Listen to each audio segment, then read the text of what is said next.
அந்த கழிவுநீர் வண்டிகள்ல அம்பேத்கர் படத்தை ஒட்டுகிறான். சரி, டாஸ்மாக் இருக்கிற கருணாநிதி அவர்கள் தான் இதை ஆரம்பிச்சாரு, நல்லா சிறப்பா செஞ்சாரு, நிறைய ஆலைகள் வச்சிருக்காருன்னு சொல்ற. ஒவ்வொரு டாஸ்மாக் பாட்டிலும் கருணாநிதி படத்தை ஒட்ட முடியுமா? நாகரிகம்னா, மரியாதைன்னா, இந்த தமிழ்ல சின்ன பசங்க நீ வா போன்னு பேசினா நம்ம என்ன சொல்லுவோம்? பெரியவங்களை பார்த்தா மத்தவங்களை பார்த்தா வாங்க போங்க அப்படி பேசணும் தானே சொல்லி கொடுப்போம். இவ்வளவு வயசு கிட்டத்தட்ட ஒரு 50-55 வயசு ஆகுது. அந்த ஆளுக்கு அதை யாருமே இன்னும் சொல்லி தரப்படுது. ஒன்றை மட்டும் தெரிந்து கொள்ளுங்கள், இந்த நாடு நமது, இந்த மொழி நமது, இந்த ஊர் நமது, இந்த ஊரில் ஒருத்தனும் நம்மளை மீறி கை வைக்க முடியாது என்கிற சிந்தனையை இந்த மக்கள் வளர்த்துக் கொள்ள வேண்டும். இன்றைக்கு பொதுவா இந்த அரசு என்ன நினைக்குதுன்னா, நீங்க பார்த்திருப்பீங்க, சென்னையில இருந்து இருக்கிற எல்லா உழைக்கின்ற ஏழை எளிய, குறிப்பா சொல்ல போனா நம் சமூக மக்களை கண்ணகி நகர்னு ஒரு இடத்துக்கு கருணாநிதி டிரான்ஸ்பர் பண்ணாரு. முதல்ல 1970-71களில் குடிசை மாற்று வாரியம் ஆரம்பிச்சாங்க. அப்ப என்ன சொன்னாங்க? குடிசை மாற்று வாரியம்னா சென்னையில இருக்கிற எல்லா குடிசைகளையும் அகற்றிட்டு எங்கெங்கெல்லாம் குடிசை இருக்கோ அங்க அடுக்குமாடி வீடு கட்டித்தர போறோம் அப்படின்னு ஒரு திட்டத்தை கொண்டு வந்தாங்க. ஆரம்பத்தில் ஒரு 4-5 இடங்களில் அந்த ஹவுசிங் போர்டு உண்மையிலே கட்டினாங்க.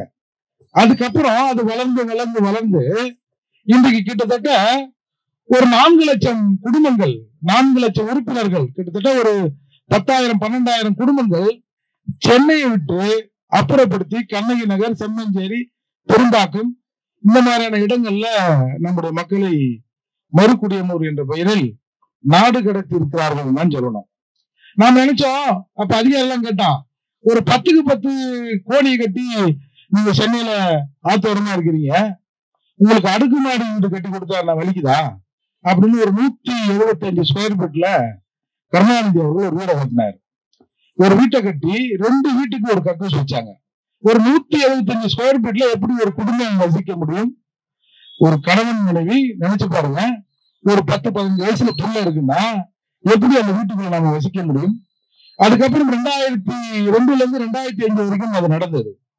பிறகு நம்முடைய சமூகத்தை சார்ந்த கண்ணகி பாக்கியநாதன் அவர்கள் தேசிய எஸ்சி ஆணையத்துல தலைவராக இருந்தார். அவர்கிட்ட முறையிட்ட போது அந்த அம்மா பார்த்துட்டு, இதோட இது என்ன எஸ்சி மக்கள் இருக்கிற இடம்னா, பறையர் மக்கள் இருக்கிற இடம்னா, உங்க இஷ்டத்துக்கு நீங்க எப்படி வேணாலும் நடந்துக்கிறீங்களா?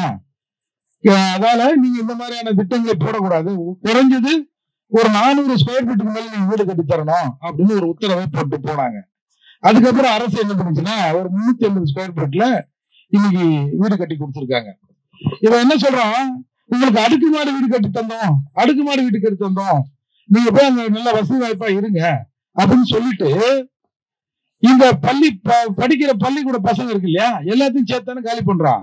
உடனே இந்த அரசாங்கம் இந்த மக்களின் கல்வியில் நாங்கள் அக்கறை கொள்கிறோம் என்று சொல்லி ஒரு 2 பஸ் கண்ணகி நகருக்கு அனுப்புறான். அங்கிருந்து பசங்களை ஏற்றி திரும்ப சென்னையில படித்த இடங்கள்ல அந்த பசங்களை கொண்டாந்து விட்டுட்டு திரும்பவும் ஈவினிங் கொண்டு போய் விடுறது. சரி, எதுக்கு இந்த திடீர்னு கண்ணகி நகர், செம்மஞ்சேரி, பெரும்பாக்கம் கிராமங்கள் ஏற்படுச்சுன்னு பார்த்தா, இன்றைக்கு அரசியல் இருக்கிற ஒரு முக்கியமான நபரோட பார்ட்னர்ஷிப்ல அங்க பல்லாயிரக்கணக்கான அடுக்குமாடி வீடு குடியிருப்புகள், அது கண்ணகி நகர், செம்மஞ்சேரி, அந்த பெரும்பாக்கத்துக்கு பின்னாடி கிட்டத்தட்ட பல்லாயிரக்கணக்கான அடுக்குமாடி வீடுகள் கட்டப்பட்டன. அந்த அடுக்குமாடி வீடுகளுக்கு அவங்க வீட்டுல வேலை செய்யறதுக்கு, கார் ஓட்டுறதுக்கு, எடுபடி வேலை செய்வதற்கு ஒரு கும்பல், ஒரு மக்கள் தேவைப்படுகிறார்கள். அதை மனதில் கொண்டுதான் அந்த பிளாட்டை முதல்ல இடத்தை வாங்கிட்டு அரசாங்கங்கள் இங்கிருந்த மக்களை கொண்டு போய் அங்க விட்டாங்க. இதே போல அரசு எங்கெல்லாம் நம்முடைய மக்கள் இருக்கிறார்களோ அவர்களை இழிவுபடுத்துகிற வேலையை இந்த அரசாங்கம் செய்யுது. ஏன் அம்பேத்கர் திடல்ல தான் நீ கழிவுநீரை கொட்டணுமா, கழிவுநீர் சுத்திகரிப்பு நிலையை வைக்கணுமா? ஏன் வேறொரு நகர்ல வச்சா கழிவுநீர் சுத்திகரிப்பு வராதா? எனவே நீங்க பாருங்க, இப்ப இடையில அம்பேத்கர் தொழில் முனைவர் திட்டம்னு ஒண்ணு ஆரம்பிச்சான். ஒரு கழிவுநீர் வண்டிகள் தரான். அந்த கழிவுநீர் வண்டிகள்ல அம்பேத்கர் படத்தை ஒட்டுகிறான். ஏன் அம்பேத்கர் படத்தை ஒட்டுற? சரி, டாஸ்மாக் இருக்கிற கருணாநிதி அவர்கள் தான் இதை ஆரம்பிச்சாரு, நல்லா சிறப்பா செஞ்சாரு, நிறைய ஆலைகள் வச்சிருக்காருன்னு சொல்ற. ஒவ்வொரு டாஸ்மாக் பாட்டிலும் கருணாநிதி படத்தை ஒட்ட முடியுமா? இல்லையே. ஆக இந்த அரசாங்கம் குறிப்பிட்டு எங்கெல்லாம் இந்த பட்டியல் சமூக மக்கள் வசிக்கிறார்களோ அந்த மக்களை அப்புறப்படுத்துகிற இல்ல அசிங்கப்படுத்துகிற வேலைகளில் தமிழக அரசு தொடர்ந்து செய்து கொண்டிருக்கிறது. இந்த தொகுதியில ஒரு அமைச்சர் ஒருத்தர் இருக்காரு, நீங்க போய் கேட்டு பார்த்துருப்பீங்க அமைச்சர்கிட்ட. நாகரிகம்னா மரியாதைன்னா இந்த தமிழ்ல சின்ன பசங்க நீ வா போன்னு பேசினா நம்ம என்ன சொல்லுவோம்? பெரியவங்களை பார்த்தா மத்தவங்களை பார்த்தா வாங்க போங்க அப்படி பேசணும் தானே சொல்லி கொடுப்போம். இவ்வளவு வயசு கிட்டத்தட்ட ஒரு 50-55 வயசு ஆகுது. அந்த ஆளுக்கு அதை யாருமே இன்னும் சொல்லி தரல போடுது. யார் இந்த பகுதியில இருக்கிற மக்கள் போனா நாயை விட கேவலமா ஏய் என்ன ஏது அப்படியா ஏன் வந்துட்டியா ஏன் இது 100 கோடி நாங்க எல்லாம் பிக்ஸ் ஆயிட்டோம்னா 100 கோடிக்கு நீ பிக்ஸ் ஆகிருப்ப, 100 கோடி 1000 கோடிக்கு நீ பிக்ஸ் ஆகிருப்ப, 1000 கோடியில ஒரு 20% போட்டா ஒரு 200 கோடிக்கு நீ பிக்ஸ் ஆகிருப்ப. நாங்க ஏன் எங்க இடத்தை விட்டு போகணும்? யாரோட இடம் இது? ஏய், ஒரு காலத்துல சொத்து வரி கட்டுவனும் படிச்சவன் மட்டுமே ஓட்டு போடுகிற நிலை இருந்த போது இந்த சென்னையில வெறும் பறையர் சமூக மக்கள் தான் பெரும்பான்மை 70% மக்கள் நாம ஓட்டு போட்டோம். இது யாரோட இடம்? யாரோட இடத்துல யார் என்று கொண்டு இது என்னோட இடம்னு சொல்றது? அண்ணன் பூவை மூர்த்தி அவர்கள் இருந்திருந்தால் நீ இதை சொல்லிருப்பியா? அண்ணனை தாண்டி இந்த இடத்தை எவனாவது கை வைக்க முடியுமா? அவன் நாசரா இருக்கட்டும் லாசரா இருக்கட்டும். ஆகவே இது சரியான தருணம். இந்த தருணம் என்பது எங்கேயாவது சாக்கடையில் 2 ஓட்டு இருந்தா கூட நாக்கால் நக்கி எடுக்கிற தேர்தல் காலம் இது. எனவே இந்த தேர்தல் காலத்துல நாம இந்த அரசுக்கு எதிராக இதை நம்ம பேசித்தான் தீரணும். நாம ஒன்னும் கங்கணம் கட்டி கொண்டு எங்கேயோ நடக்கிற பிரச்சனைக்காக நாம் அரசை எதிர்க்கவில்லை. நாம் வாழ்கிற இடம் நம்ம பசங்க இன்னைக்கு பாருங்க, பல இடங்கள்ல பசங்க இந்த கஞ்சா அது இதுன்னு எவ்வளவோ பிரச்சனைகளை சூழ்ந்து இருக்கிறான். அங்கெல்லாம் போய் இவன் ஃப்ரெண்ட்ஸ் கிளப் போலீஸ் கிளப்னு ஒண்ணு வைக்கிறாங்களாம். என்னடா வைக்கிறீங்கன்னா, இல்ல வயசு பசங்களை கூப்பிட்டு இந்த மாதிரி தண்ணி அடிக்காத, கஞ்சி அடிக்காத, கேரம் போர்டு வாங்கி தரேன், ஃபுட்பால் வாங்கி தரேன், விளையாடுங்க அப்படின்னு சொல்லி இந்த இளைஞர்களை இவங்க மோட்டிவேஷன் பண்றேன்னு சொல்றான். இங்க கிட்டத்தட்ட 30 ஆண்டுகளாக விளையாடி கொண்டிருக்கிற இந்த பசங்களை கொண்டு போய் இதை டன் பண்ணிட்டு இவன் என்ன போய் நிக்க வைக்க போற? திரும்பவும் இவனுக்கு ஒரு போலீஸ் கம்பெனி ஆரம்பிக்கிறதுக்காக திட்டம் போடுறீங்களா? எனவே இங்க இருக்கிற ஒவ்வொரு மக்களும் முதல்ல இந்த அரசு கிட்ட, பொதுவா எந்த அரசாக இருந்தாலும் சரி, அரசு கிட்ட நம்ம கெஞ்சிரும் தெரியுமா? முதல்ல இந்த மக்கள் ஒன்றை தெளிவாக தெரிந்து கொள்ள வேண்டும். இந்த மண் நமது, இந்த மொழி நமது, இந்த நாடு நமது, நம்ம நாடு இது. நம்ம நாட்டுல இங்க இன்றைக்கு வந்தேரிகள் வெகுவாக குடியேறி இருக்கிறான். எனவே இங்க படைக்கப்பட்ட அனைத்தும் நமக்கானது. நாம அனுபவிச்சது போகத்தான் மற்றவங்க அனுபவிக்கின்ற நிலைமை, எந்த நினைப்பு நம்ம ஒவ்வொரு நிலத்திலும் உறுதியிலும் மனதிலும் வரணும். ஏன் ஊர்ரா யாரா நீ, ஏன் ஊர்ல நீ அழகிற அப்படின்னு தன்னெழுச்சியாக மக்கள் வர வேண்டும். ஒரு உதாரணத்துக்கு சொல்றேன். இப்ப 89 கோடியில கலைஞருக்கு பேனா வைக்கிறேன்னு சொன்னாங்க. சரி, நீ 85 கோடி இல்ல 185 கோடியில கூட வை, அண்ணா அறிவாலயத்துல அந்த பேனாவை வச்சுக்கன்னு சொன்னாங்க. அப்போ இந்த பேனா வைத்தால் நான் அதை உடைப்பேன்னு ஒரு குரல் வந்தது. பேனா வைப்பதற்கு முன்னால் மத்திய அரசோட எல்லா அனுமதியும் வாங்கிட்டாங்க. அந்த பூர்வாங்க வேலையெல்லாம் தொடங்கிட்டாங்க. அதாவது சட்டப்பூர்வமாக எழுத்துப்பூர்வமாக அந்த பேனாவை அமைக்கிற பணி தொடங்குகிறது என்று சொல்வதற்கு முன்னால் கடல்ல கல்ல கொட்டிட்டான், ரோட போட்டான், எல்லாத்தையும் பண்ணிட்டான். ஆனால் மக்கள் எழுச்சி அதை தடுத்து நிறுத்திச்சுல்ல. அது மாதிரி நமக்காக யாரும் அங்க இருந்து அண்ணன் வந்துருவாரு, இங்க இருந்து தம்பி வந்துருவாரு, போராடுவாரு அப்படின்லாம் இல்ல. முதல்ல நமக்கான பிரச்சனை இது. நம்ம இங்க இருக்கிற, நீங்க கொஞ்சம் நினைச்சு பாருங்க, இந்த மாதிரி இடத்த இழந்துட்டோம்னா திரும்பவும் இந்த மாதிரி ஒரு இடத்த நம்ம கண்டுபிடிக்க முடியுமா? நம்ம பிள்ளைங்க போய் நிக்க முடியுமா? இன்னைக்கு சும்மா தெருவில் எங்கன்னா நின்னா கூட ஒரு பேட்ரோல் வரான், ஏய் என்ன ரோட்ல நிக்கிற அப்படிங்கிறான்ல. அப்போ இந்த விளையாட்டுங்கிறது அது அவன் விளையாட்டுல விளையாடி கப்பு வாங்குறான், அது வாங்குறான் இல்லைங்க. பொதுவா ஸ்போர்ட்ஸ்ல இருக்கிற குழந்தைங்க மனசு தெளிவா இருக்கும், ஒரு ரிலாக்ஸா இருப்பான். அவன் வீட்லயும் பிள்ளையுமா பொண்ணுமா நம்ம வீட்லயும் அவன் நடந்துக்குப்பான். அதனாலதான் பசங்களை விளையாட சொல்றாங்க. எனவே இந்த விளையாட்டை பத்திலாம் இவங்களுக்கு தெரியாது. இவங்களுக்கு என்னன்னா எல்லா திட்டங்களும் காசாக இந்த அரசால் பார்க்கப்படுகிறது என்பதை நாம் மறந்து விடக் கூடாது.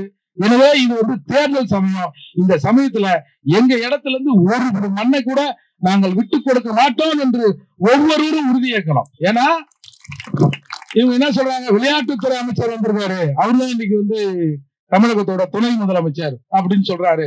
ஒவ்வொரு மாவட்டத்திலும் ஒரு விளையாட்டு ஸ்டேடியத்தை நான் கட்ட போறேன்லாம் சொல்றாரு. அதனால நீங்க ஒரு முதல்ல ஒரு இந்த குழு ஏதாவது அமைச்சிருப்பீங்க, ஒரு குழுவை அமைத்து நாம் நேரடியாக இந்த விளையாட்டுத்துறை அமைச்சர்னு சொல்லிக்கிற அந்த பிள்ளைகிட்ட போய், எப்பா இந்த மாதிரி எங்க பசங்க எல்லாம் அங்க விளையாடி இருந்தாங்க, உங்க கவர்மெண்ட் அதை எடுத்துட்டு அங்கதான் ஒரு கழிவுநீர் வந்து சுத்திகரிப்பு நிலையத்தை வைக்க போறோம்னு ஒத்த காலில் உங்க அமைச்சர் நிக்கிறாரு, நீயே பாருப்பான்னு சொல்லிட்டு நாம நேரடியாக துணை முதலமைச்சர் உதயநிதி அவர்களை சந்தித்து இந்த கோரிக்கையை முன்வைப்போம். அதை நீங்க உடனடியா பிக்ஸ் பண்ணுங்க. நாம் உடனடியா போய் நேரடியாக நேருக்கு நேர் என்று உதயநிதி கிட்ட கேட்போம். இது சரியா, நீ செய்யறது சரியா, உங்க அமைச்சர் செய்யறது சரியா, உங்க அரசு செய்யறது சரியான்னு நாம உதயநிதி அவர்களிடம் அந்த கட்சி அந்த கட்சி இந்த கட்சி அவர் கூட போனா நான் வரமாட்டேன், இவர் கூட போனா நான் வரமாட்டேன்னு இல்லாம நாம எல்லாரும் சேர்ந்து ஒரு குழு அமைத்து முதற்கட்டமா போய் உதயநிதி அவர்களை அப்பாயின்மெண்ட் வாங்கி சந்தித்தோம். சந்திச்சு முதல்ல அரசோட கவனத்துக்கு இதை கொண்டு போவோம். அந்த அரசு என்ன பதில் சொல்லுதுன்னு பார்த்துட்டு நாம் அடுத்த கட்ட போராட்டத்தை நாம் கையில் வைப்போம். ஒன்றை மட்டும் தெரிந்து கொள்ளுங்கள், இந்த நாடு நமது, இந்த மொழி நமது, இந்த ஊர் நமது. இந்த ஊரில் ஒருத்தனும் நம்மளை மீறி கை வைக்க முடியாது என்கிற சிந்தனையை இந்த மக்கள் வளர்த்துக் கொள்ள வேண்டும். போராட்டம் பண்ணாதாங்க கிடைக்கும். நீங்க இல்லைன்னா அவங்க பாக்குறது 1000 கோடி 2000 கோடி 3000 கோடி தான் பார்ப்பாங்க. நீங்க நாம ஒரு 100 ரூபாய் தொலைஞ்சிட்டல, ஐயோ எங்க தொலைஞ்சு போச்சுன்னு அந்த தேடுகிற நிலையில இருக்கிற மக்கள் கிட்ட 1000 கோடி 2000 கோடி 30,000 கோடி 1,00,000 கோடி அதெல்லாம் அவங்க வச்சுக்கிட்டோம். நாங்க உங்களை யாரையும் டிஸ்டர்ப் பண்ணல. நாங்க என்ன நினைக்கிறோம், இந்த தமிழ்நாட்டில் இருக்கிற குடிமக்கள் நம்ம என்ன கேட்கிறோம் அரசாங்கத்துக்கிட்ட, எங்களுக்கு அதை கூட இதை கூடன்னு கேட்கிறோமா?